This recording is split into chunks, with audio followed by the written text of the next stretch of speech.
In August of 1989, a violent double homicide disrupted the calm of one of America's most wealthy neighborhoods. Jose and Kitty Menendez were found shot to death inside the Beverly Hills home, with no signs of forced entry and no immediate suspect.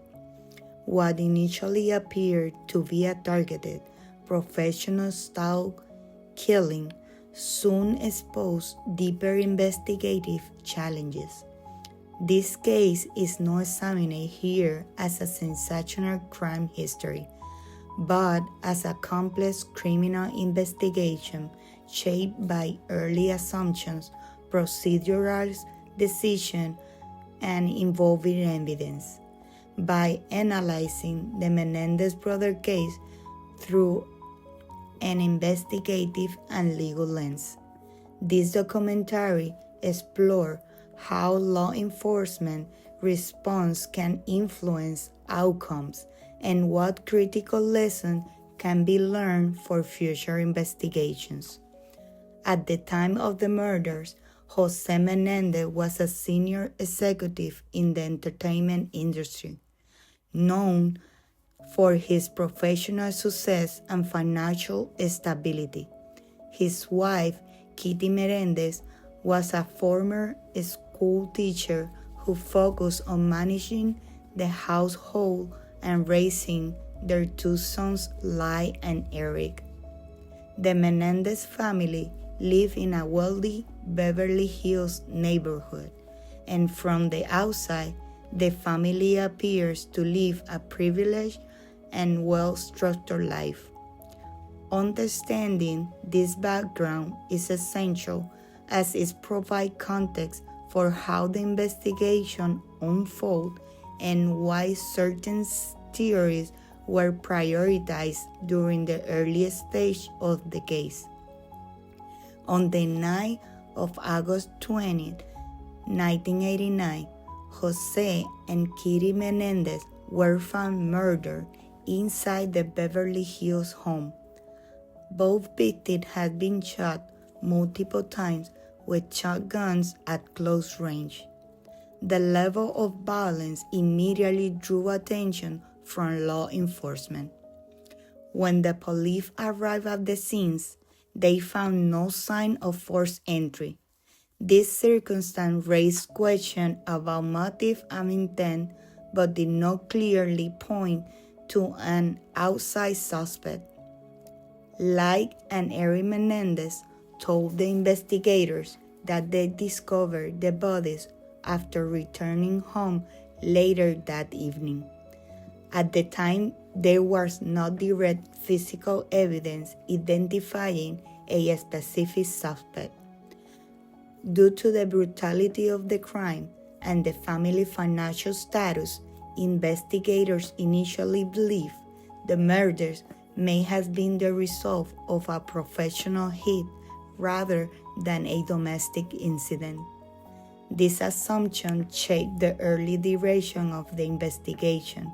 However, as the investigation progressed, the absence of clear external suspect and the nature of the evidence began to challenge this early assumption, prompting investigators to reconsider the scope and direction of the case.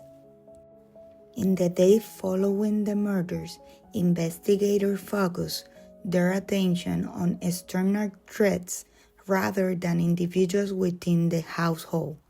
This approach was influenced by Jose Menendez's professional background, financial success, and the violent nature of the crime. Early investigative efforts explored possibility business-related conflicts and connection to organized crime. Detectives believe the level of planning and brutality suggests a professional attack carried out by someone outside the family. From an investigative standpoint, the presence of a clear corpus delicti was established early in the case. The victims were confirmed deceased. The cause of death was determined and the crime scenes demonstrate clear evidence of a criminal act. However, this early focus on external explanation shaped how evidence was collected and evaluated. Certain investigative steps that are standard in homicide cases were delayed, as attention remained directed toward theories involving outside perpetrators. During the early stages of the investigation, immediate family members were not treated as primary suspects. Investigators continued to focus on external explanation, which influenced how interviews were conducted and how information was assessed. Like and Eric Menendez were interviewed as witnesses rather than potential suspects. These interviews lacked the intensity and structure typically used in homicide investigation, and key inconsistencies were not immediately challenged. As time passed, evidence and witness statements began to conflict with theory of an external organized crime attack. The lack of credible outside suspects and the emerging detail from interview require investigators to reevaluate their initial assumptions. This shift highlighted how early investigative decisions can shape the course of the case. By delaying a broader examination of all possible suspects, investigators limited the scope of the investigation during its critical early phase. From a criminal law perspective, the case involved clear elements of actus reus and corpus delicti. The more complex legal question centers on mens rea. Prosecutors argued that the nature of attack, multiple shots, close range, and the absence of forced entry supported intent and deliberation rather than impulsive action. In other words, they framed the conduct as consistent with planning and purposeful violence, not a random or unplanned event. This is where investigative choice becomes legally meaningful. Early assumptions about an outside organized crime attack delay a full examination of motive and relationship inside the home. When investigators do not test competing theories early, they risk building a case narrative that fits an assumption rather than the total evidence. That can affect what evidence is prioritized, how statements are interpreted, and how credibility is assessed later in court. Ethically, investigators must balance speed, public pressure, and objectivity. In a high-profile case, media attention can unintentionally push law enforcement toward to the most publicly believable explanation. A critical lesson here is that professional discipline requires treating all plausible theories as testable hypotheses, not as a conclusions, especially when the legal outcome may depend on providing intent beyond a reasonable doubt. The legal proceeding ultimately resulted in formal first-degree murder charges against Lyle and Eric Menendez. Prosecutors sought conviction based on theories of intent, planning, and deliberation, argued that the evidence demonstrates purposeful and premeditated conduct rather than an act of spontaneous violence. Following their convictions, Both defendants were sentenced to lengthy prison terms that reflect the severity of the charge and the court assessment of their criminal responsibility. These sentencings become illustrate how determinations on mens rea directly influence punishment under criminal law. However, the legal status of the case did not remain static. In later years, changes in sentencing law and renewal legal arguments prompted consideration of the original sentences, including renewal discussion regarding parole eligibility.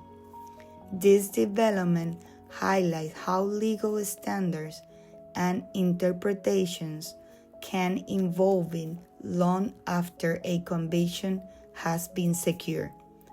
From a broader legal and ethical perspective, the Menendez brothers case demonstrates that criminal justification is not confined to a single moment in time.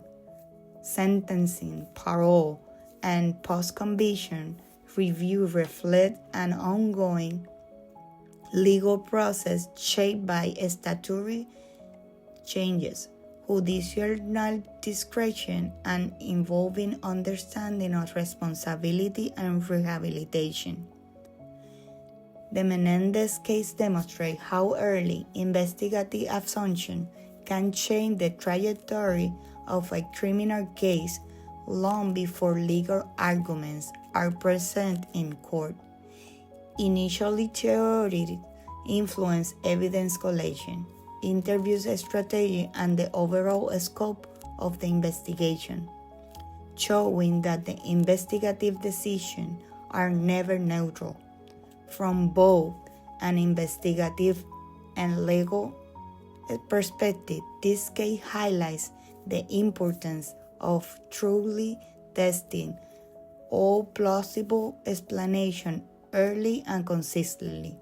When the investigators commit too quickly to a single narrative, they risk overlooking evidence that later becomes legally significant, particularly in cases where intent and criminal responsibility must be proven beyond a reasonable doubt. The legal outcome of the case, including conviction, sentencing, and later consideration of parole eligibility, illustrate how criminal proceedings continue to evolve over time. These developments demonstrate that justice is not confined to a single verdict, but is shaped by changing legal standards, ongoing review, and ethical reflection. Ultimately, the Menendez case serves as lasting reminder that effective criminal investigation requires objectivity, discipline, and critical thinking. The central lesson is clear. Decisions made during the earliest stages of an investigation can carry consequences that extend for decades.